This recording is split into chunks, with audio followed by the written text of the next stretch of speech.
Hello everyone, welcome back to my channel simply Wang wife lifestyle.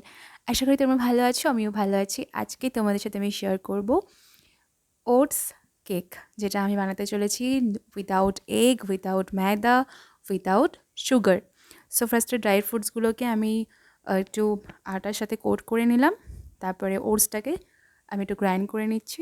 তারপর চালের মধ্যে ওটসের সাথে আমি এখানে 1 কাপ ওটস নিয়েছিলাম, তো আমি এখানে হাফ কাপ আটা ইউজ করছি। তো তার 1 teaspoon baking powder, half teaspoon baking soda, এগুলোকে একসাথে আমি চেলে নেব। আমার ড্রাই ইনগ্রিডিয়েন্টসটা রেডি হয়ে গেল কেকের জন্য। তো এটাকে চেলে নিলে আমার ড্রাই ইনগ্রিডিয়েন্টসটা রেডি। সো এখন আমি লিকুইড ইনগ্রিডিয়েন্টস যেগুলো আছে সেগুলোকে প্রিপেয়ার করে নেব। তো এখানে হাফ কাপ মিল্ক আমি গ্রাইন্ডার জারে দিয়ে তার মধ্যে 1 কাপ গুড়, সেটাকে একটু মিক্সিতে ঘুরিয়ে নেব যাতে লিকুইডটা ভালো পেস্ট হয়ে যায়।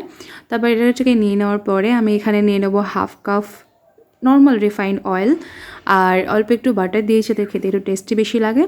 তো বাটারটা দিয়ে ভালো করে মিক্স আপ করে নিতে হবে। ভালো করে মিক্স আপ করা হয়ে গেলে আমি এখানে 1/4 টিস্পুন সল্ট দিয়েছি। অল্প একটু নুন দিলে টেস্টের ব্যালেন্সটা ভালো থাকে, তার জন্য অল্প একটু ভ্যানিলা এসেন্স দিয়েছি, এতে ফ্লেভারটা ভালো আসে কেকের। এবার আমি ড্রাই ইনগ্রিডিয়েন্টসগুলো ছিল সেগুলো সব একসাথে দিয়ে মিক্স করে নেব, ভালো করে মিক্স করে নেব। সো এই বাটিটাকে রেডি করে নিয়েছি, অল্প একটু বাটার আর তার সাথে একটু আটা ভালো করে বাটিটাকে রেডি করে নিয়েছি। এবার আমি কাজু কিশমিশ ড্রাই ফ্রুটসগুলো ছিল সেগুলো দিয়ে ওপর থেকে 1 চামচ নর্মাল প্লেন ওটস ওটাকে দিয়ে মিক্স করে নিলাম। এরপরে আমি 3 টেবিল স্পুন টক দই, সেটাকে ফেটিয়ে রেখেছিলাম, ওইটা দিয়ে দিলাম। এবার ওটা দেওয়ার পরে ভালো করে মিক্স আপ করে নেব। মিক্স আপ করে নিয়ে পুরো জিনিসটা কেকের ব্যাটারের মধ্যে ঢেলে নেব। ঢেলে নিয়ে তারপর প্রেশার কুকারে কুক করতে দেব। একটু ড্যাপ করে নিলাম যাতে এত এয়ার বাবলস আছে সব বেরিয়ে যায়। আর এরপর ওপর থেকে সাজানোর জন্য যার যত খুশি ড্রাই ফ্রুটস দিয়ে সাজিয়ে দেবে, দেখতে আরও বেশি ভালো লাগবে তার জন্য। আর এখানে আমি 10 মিনিট আগে থেকে প্রিহিট করতে দিয়েছিলাম প্রেশার কুকারটা, কিছুই না, জাস্ট একটা স্ট্যান্ড দিয়ে। তো তারপরে আমি আমার কেকের পুরো ব্যাটারটা দিয়ে দিলাম বেক করার জন্য।